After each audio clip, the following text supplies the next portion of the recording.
The parking lot outside Hargrove Medical Center looked the way it always did on a Tuesday morning in late October. Orderly, quiet, smelling faintly of exhaust and damp concrete, the kind of calm that exists only because no one has yet done something to disturb it.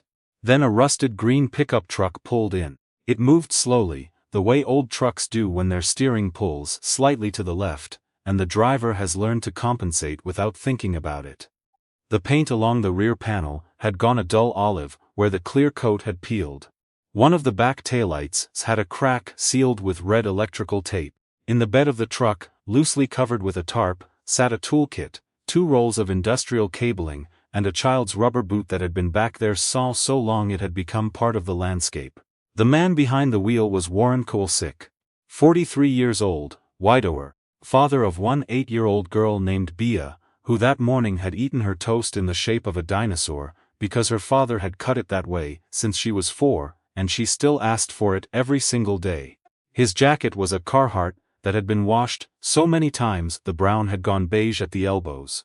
His work boots were steel-toed and creased at the flex point in the way that only comes from years of use. Not wear for appearance. He had dark shadows beneath his eyes that weren't going anywhere. The permanent kind. The kind you earn from 3 years of sleeping lightly, because you are the only parent in the house, and some part of you is always listening. He was not supposed to be here as a patient. He was not here to be treated or diagnosed or consoled. He had been quietly consulting for the past 4 months on a systems infrastructure problem that had put Hargrove Medical Center on the edge of a regulatory crisis. A failure in their patient data integration network that was causing medical record errors across 3 of their facilities. 2 outside firms had been hired and had walked away. The hospital's own IT department had identified the problem but could not solve it without tearing out systems that would take the hospital offline for weeks. Warren had found a way around it.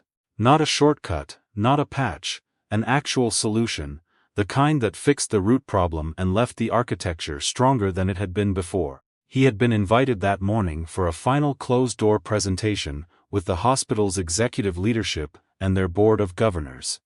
The contract being discussed would restructure his entire financial life. It would let him pay off the second mortgage he had taken out after Diane's illness. It would let him stop calculating whether Bea's school trip to Ottawa could fit in the budget this month, or whether it would have to wait. He arrived 12 minutes early and parked in the visitor section near the main entrance. He sat in the truck for a moment before getting out.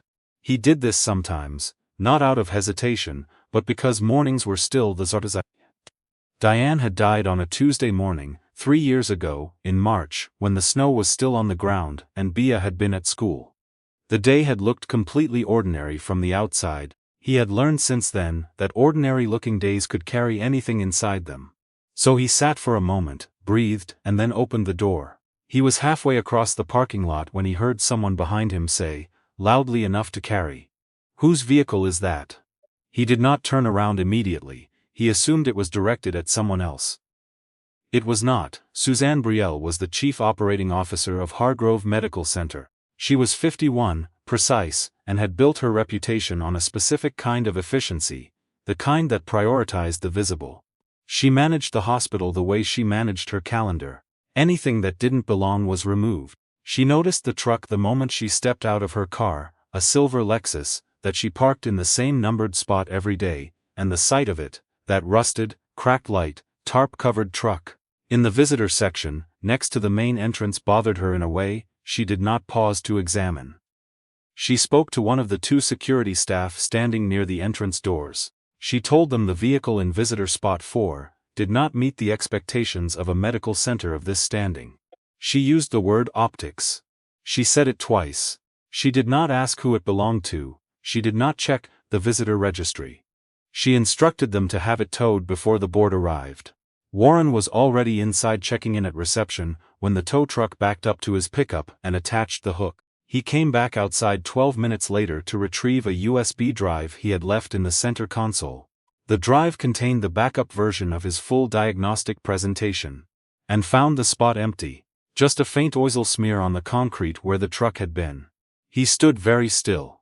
There is a specific kind of humiliation that comes not from anger but from recognition. The recognition that this has happened before, that it will probably happen again, that no matter how prepared you are, how quietly capable, how early you arrive, there is always someone who looks at the surface of you and decides you do not belong. Warren had felt this before.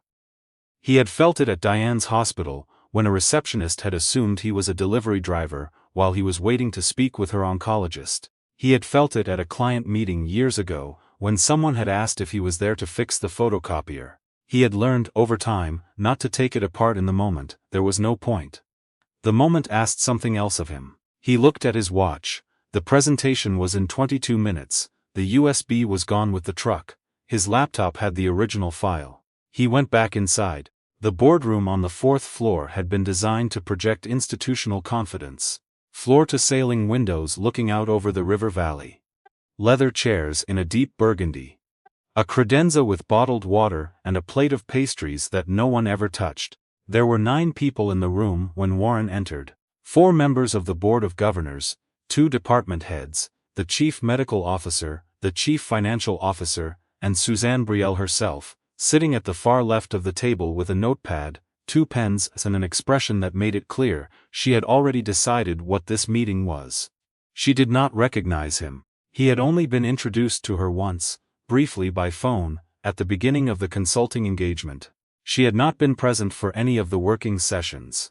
Warren set his laptop on the table, nodded to the people he recognized, and poured himself a glass of water. The CFO opened the session. He summarized the situation clearly, and without exaggeration. The network failure was estimated to be costing the hospital between $60,000 and $80,000 a week in administrative corrections, duplicate testing, and regulatory risk exposure. 3 provincial compliance reviews were pending.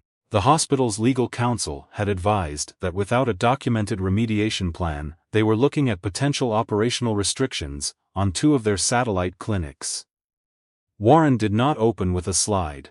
He opened by asking a question. How many of the people in the room had personally spoken to a nurse or physician in the last 2 weeks about how the record errors were affecting their actual work? 2 people raised their hands. He nodded. Then he opened his laptop. What followed was not a performance. There was nothing theatrical about it. Warren spoke the way people speak when they know something deeply enough that they no longer need to impress anyone with it. He walked them through the root failure.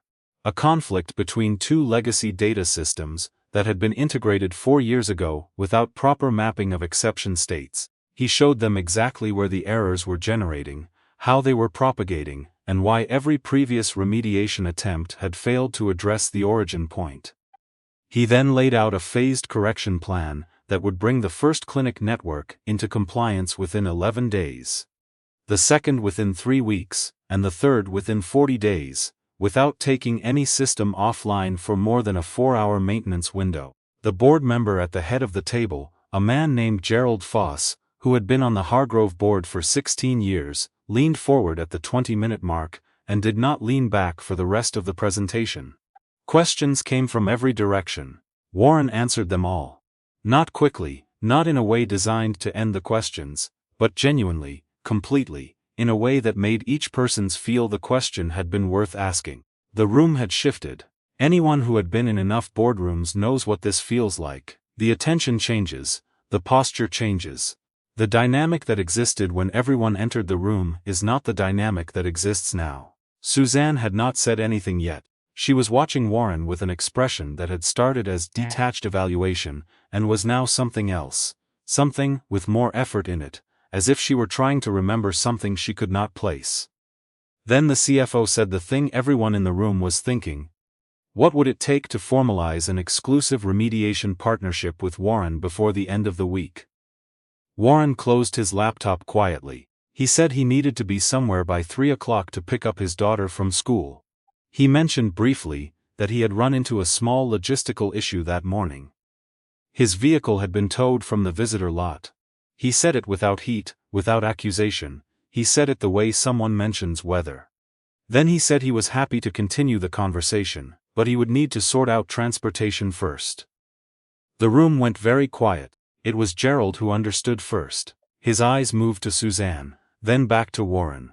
Then he picked up the phone on the credenza and asked the front desk to connect him to the security office. Suzanne had gone the particular color of someone who understands exactly what has happened, and has already calculated how many people in the room now also understand it. She said nothing for a full 30 seconds. Then she stood up.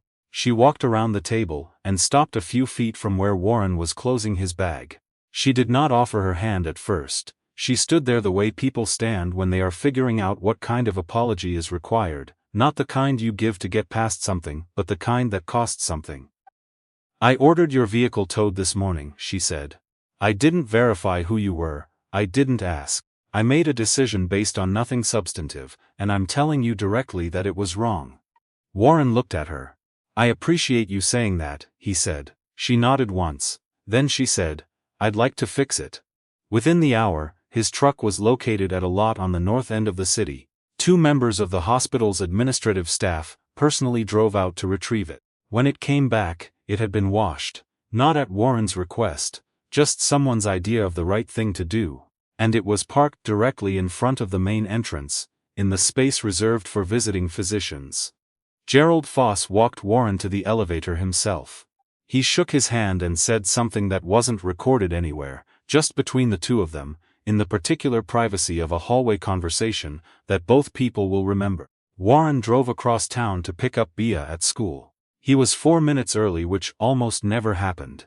She came out of the double doors in her purple jacket, backpack bouncing, scanning the pickup line the way kids do when they're not sure what they'll find.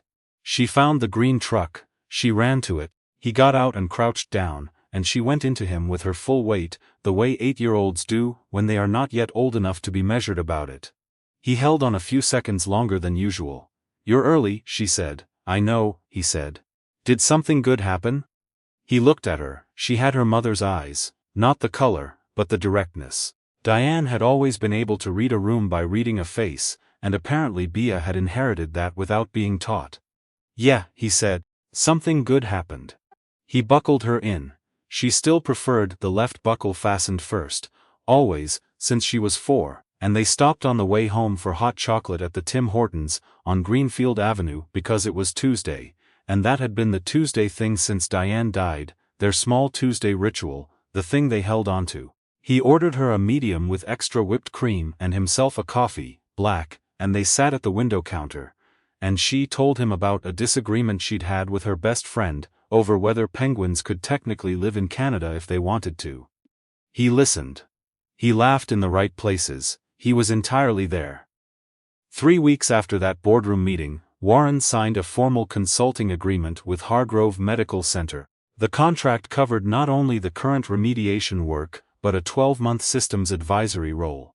The total value was more than he had earned in the previous 4 years combined. He did not tell Bea the exact number.